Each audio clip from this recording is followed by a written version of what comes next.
Charlottesville Inside Out is made possible thanks in part to its patrons, committed to supporting the people, places, and quality of life that uniquely define Charlottesville and its surroundings, and by viewers like you. Thank you.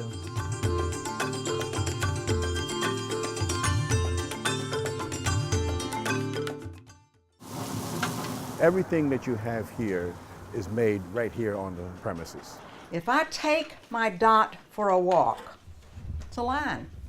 Or maybe I close it up, then I have a shape.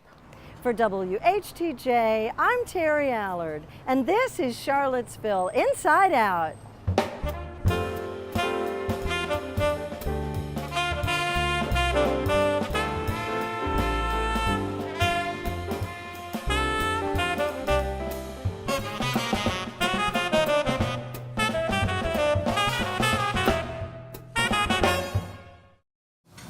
Need something else?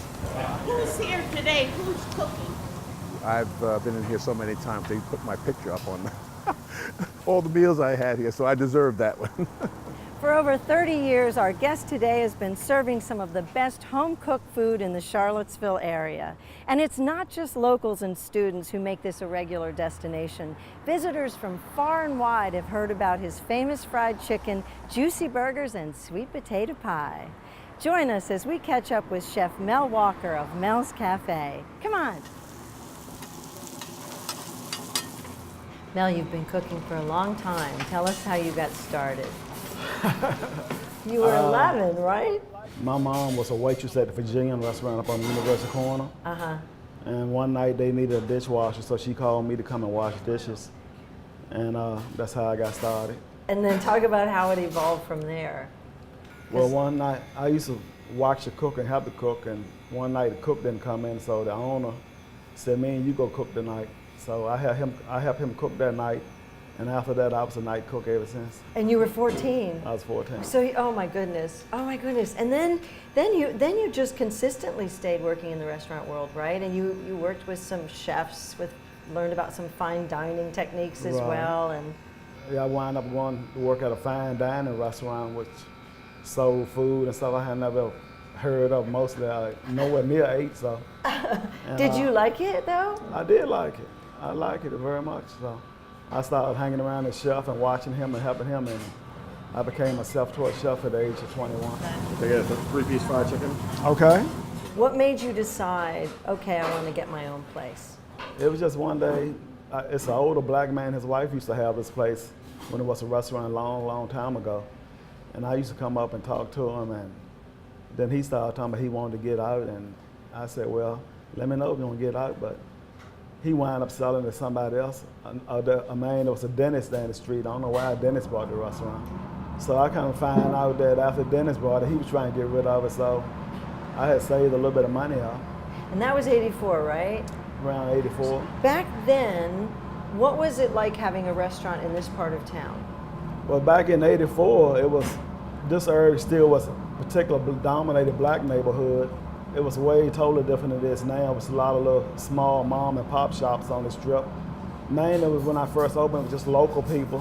Now my clientele come from all over Charlottesville and even out of Charlottesville. Right, exactly. At the present moment, a majority of my business, I think, is out of town people. We're gonna go to Mel's? I want to go to Mel's. Literally, we came here today and it wasn't even in our plans. We were just in Charlottesville and we looked at each other. We're like, so we're gonna go to Mel's, right? Because where else would you go in Charlottesville while you're here? I just got the egg and bacon platter with, and then I added some potatoes and an extra egg. We just like the atmosphere and sitting outside, and it's peaceful. It's nice. What are some of the dishes that you are most famous for? Because you are. Mainly, most of the people come here looking for fried chicken, barbecue ribs, and big juicy hamburgers that we have. And sweet potato pie. Sweet potato pie, all kinds of home-cooked vegetables that you can't get a whole lot of other places. Do you tell people your secret? Like, what's your secret? Your food is really, really good. It's not a whole lot. There's no real big secret. Just seasoning love. Scrambled eggs, bacon, hash browns, toast. You know, there's nothing like good Southern home cooking. It's just a comfortable place to come. It's a fun place to come. Everybody's friendly. So we love Mel's. The food is great. They're famous for their chicken, and I can testify to that. As many pieces of chicken I've eaten here. Their pork chops are excellent, excellent. Man, I just can't seem to get away from it. Your fried chicken has been voted the best in the state of Virginia, right? Yes, ma'am. Oh my gosh.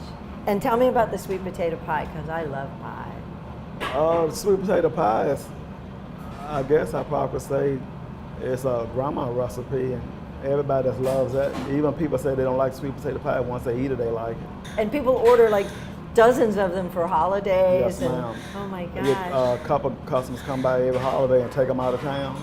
So since you're the cook and this is your place, you got to tell us what's your favorite thing on the menu?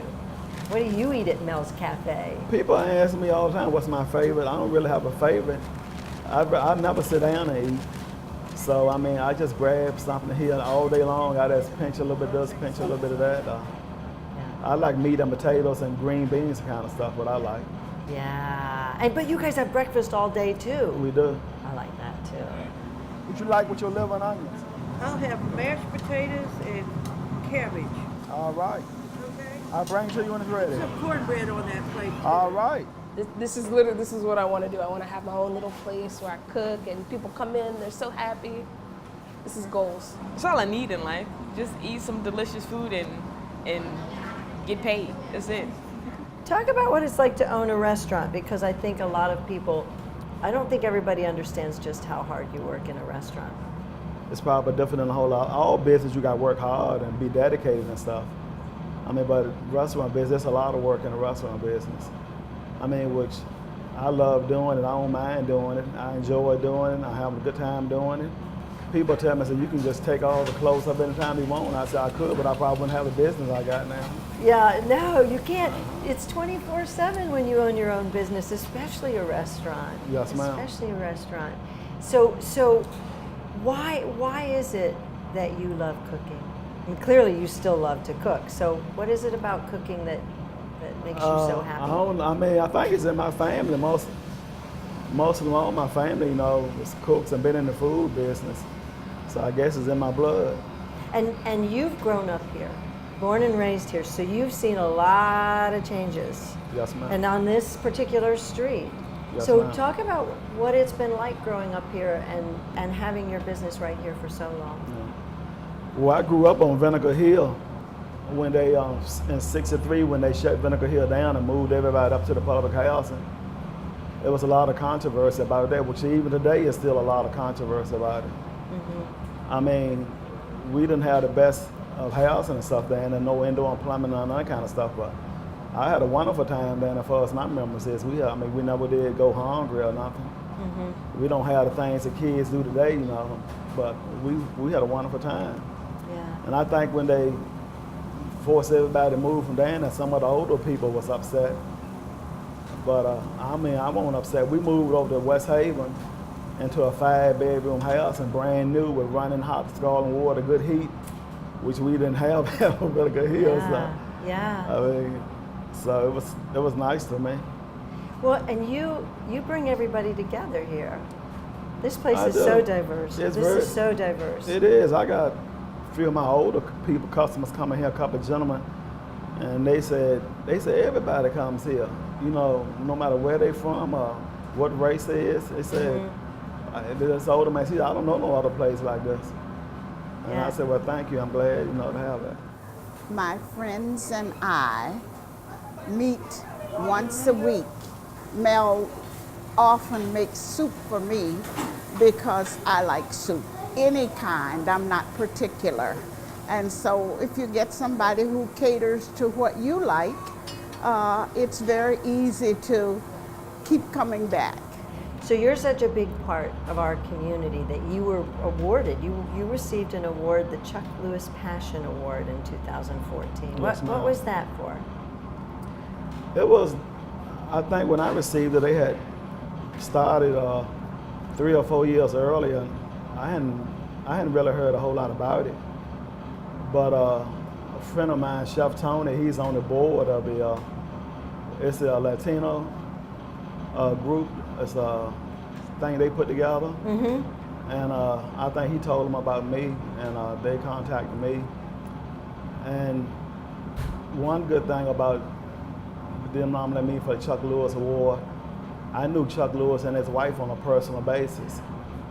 And that meant a lot to me by being a part of that, because I met Chuck Lewis when he first came to Charlottesville. I was kitchen manager at a restaurant on Burris Road where I was telling you about it. And he was coming to restaurants and back doors asking people to get him his business.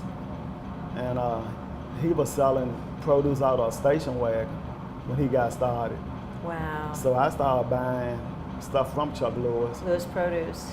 Yeah, I mean, if we won't call Lewis Produce then, he was just selling out. But that's for and then people who don't know. He wound up, you say everybody know the business he wound up having just by starting selling produce out of a car. Yeah. And I knew him and his family on a personal basis, so it was, that made it even more special. Yeah, and you've had so many different people come through here, come through the restaurant. Can you, are there some folks that are super memorable to you who've come through? I mean, it's a lot of memorable people, a lot of good customers. We meet a lot of nice, good, wonderful people just by being here still today. And everybody that comes here, I think we make everybody feel at home and like family when they come here. And when they leave here, they give us so many compliments about how nice we've been, and how good the food and all that stuff was. And you talk about family. Your mom helped here. She's about to be 80, but she helped here until 4 years ago. Yes, ma'am.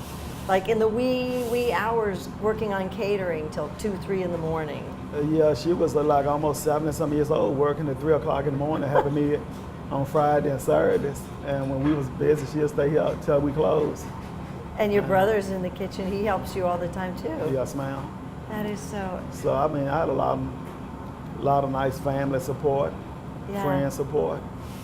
Been very blessed, So if and when you ever do retire, what will you miss most about being here? Probably nice, friendly people to come through. I don't know if I ever will be able to retire though. I got teenage kids. Oh, that's right. That's right. Well, I mean, I'll probably never be able to retire.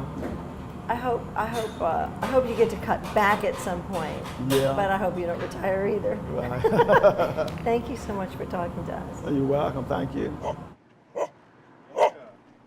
We love to sit with our dog, and it doesn't hurt that has a great breakfast too. Probably one of the best. It feels like home. We enjoy the fellowship and the people who come in. We know almost everybody who comes in. Such a welcoming place. There's no better place to go, especially if you want something fresh and delicious. I love Mel's. I love it. He's a great guy, and his food is good.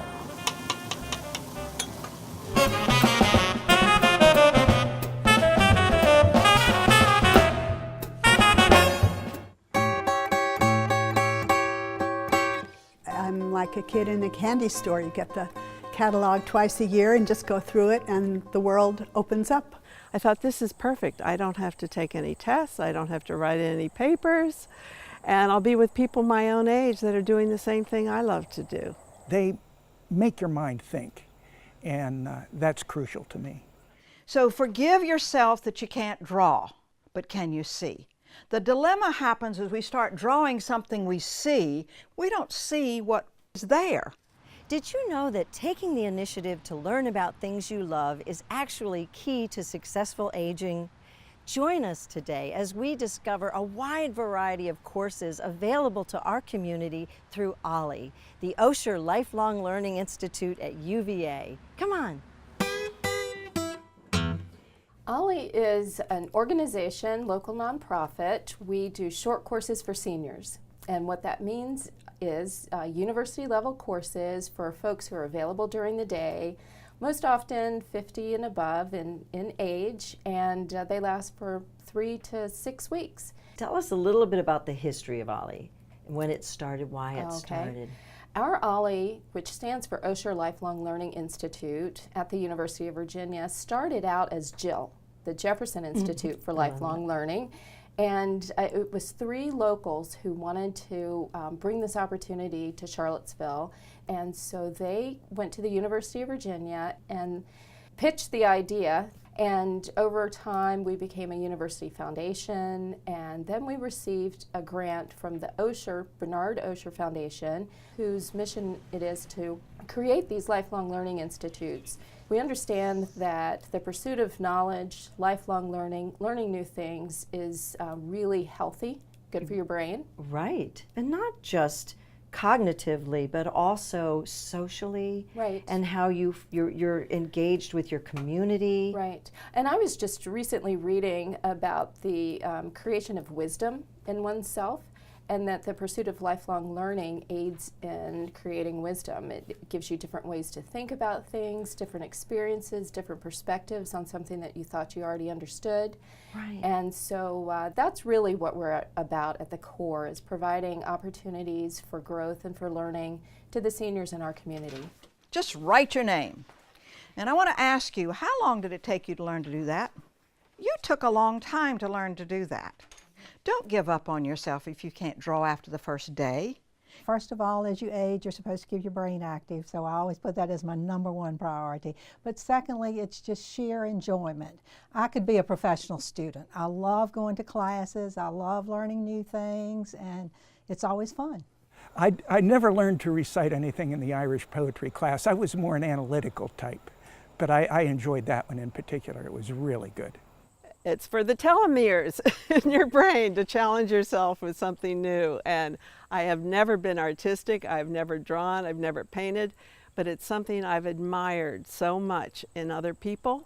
So maybe today's the day that Pam lights that fire in me. I'm saying be brave, do it with a pen. You'll have to think about what you're doing and forgive yourself if it's not where you want it to be.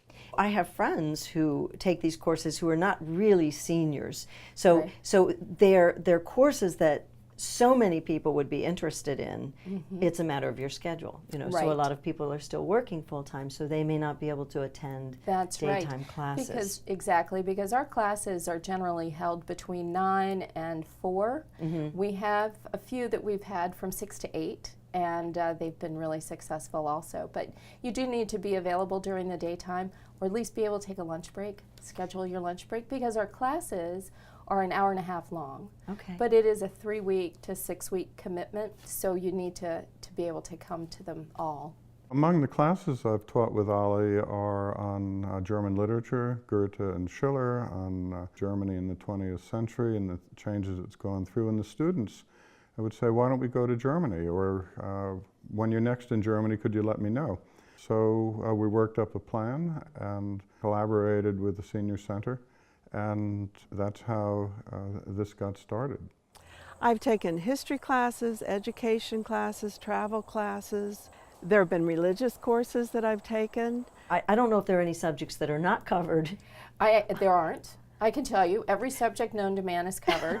But around here, what is really popular is history. Okay. That's a shock to you, isn't it? No. And music. Yay. Art, and current events, politics. And we have not short courses, we have special presentations that is like a short course. It's just a one-time, 1 hour and a half. And that's where we're really able to get into current events, what's really happening locally or globally, to pull in a speaker to talk for that one-time thing. And I've looked through the catalog. You have health sciences, medicine, nature, sports-related topics. Right. I mean, everything really. Everything. How many courses are offered throughout the year? How does that break down? Well, our courses, we're organized by semester. Okay. And within each semester, we have an A session and a B session. And so within that semester, we generally have between 82 and 88 courses. Very exciting. And this is called a turnaround.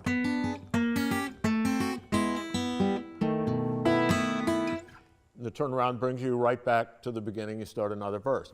I teach a history of the blues, African banjos and rhythms, meeting Western scales. And so we take it from there to the blues having a baby, and they call the baby rock and roll. I heard Ralph just practicing on his guitar, and it just sounded so earthy and southern, and it's fun. It's kind of like a low-impact set of college courses for retirees. You can get out of the courses just as much as you want to put in. And you can bend notes on harmonica. So how do people sign up if they want to take courses? Well, our courses are for members, and there's a membership fee per semester. And then you can take as many courses as you like. There's the membership fee, there's a first course fee, and then each course after the first is so very, very affordable. Obviously, these fees probably help you to provide these courses to the community, but do they cover everything? No, they don't cover everything. That's a very great question. We are a 501c3 and a foundation of the University of Virginia, and our dues and fees cover about 1/3 of our operating budget.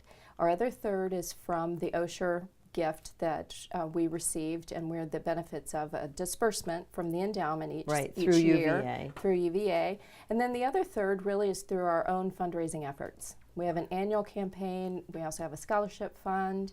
And so if someone tells us that membership dues and course fees are a barrier to them being able to take courses, then we offer them a scholarship.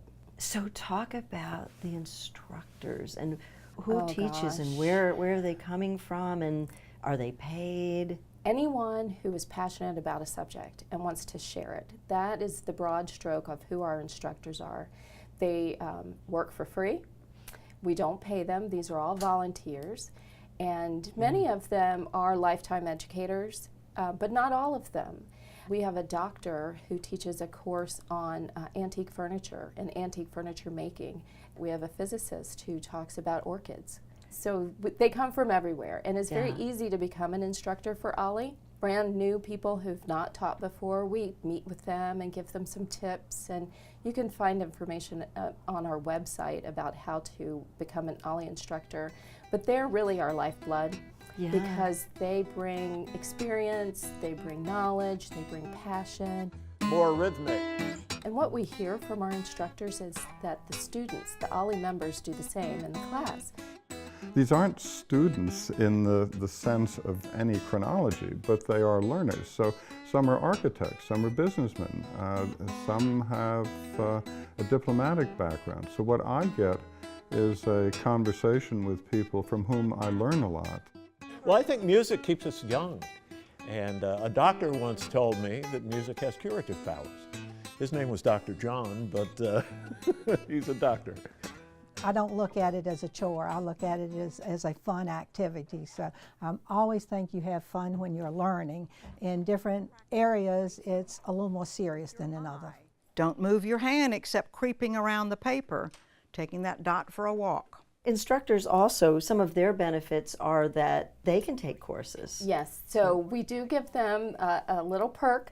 They get to take classes for free. And we do that for some of our other volunteers, like class assistants. Which is an important role. Talk about that. Right. Our class assistants come from the group of people who've registered for that class. And most of them have volunteered. There's a mechanism to volunteer to be the class assistant.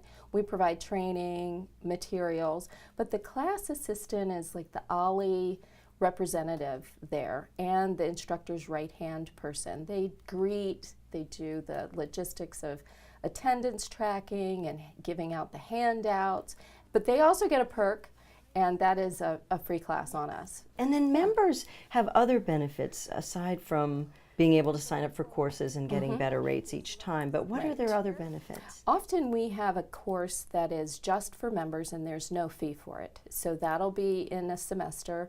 We've also had some very successful happy hours. We have 4 happy hours a semester where only members of that semester are invited, and we've been meeting at local pubs, and that's been a lot of fun. So there's social opportunities and there are other educational opportunities. I've had so many people walk up to me and say, have you covered OLLI yet? Have you covered OLLI yet on the show? Because people who take these courses are so excited about it. They call it the best kept secret in Charlottesville. Right, I know, and thank you for helping us get but I don't think let that one out of the bag. Yeah, I don't think that's the case for long, but well, I'll tell you, we had 1,004 people taking classes with us this spring. in those 88 classes, 1,004 people. That was a record number for us. So the word is getting out. And our best advertising really is a member asking their friend to come. You've got to take these OLLI classes, just like your friend was doing. Yeah, I have a friend who just absolutely loved and wrote to me right away. Oh, good. Yeah. That's so great. this is great work. Thank you so much for sharing it with us. Yeah, well, thank you. So I'm going to give each table a tortillion, and you can practice blending. You can also use your fingers. I go way back to experiential learning, and the idea of lifelong learning is important because the excitement and fun of learning didn't stop just when you graduate from college. Why wouldn't you like to sit and learn? What's better than enriching your life and learning more and more? I just get great personal satisfaction out of sharing something I love and seeing smiles on people's faces. It sounds corny, but it's true.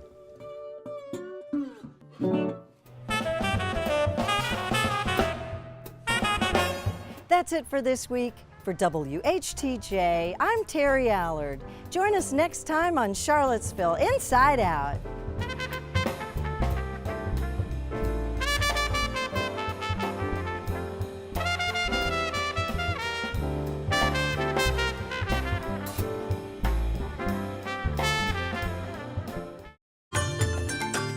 Charlottesville Inside Out is made possible thanks in part to its patrons, committed to supporting the people, places, and quality of life that uniquely define Charlottesville and its surroundings, and by viewers like you. Thank you.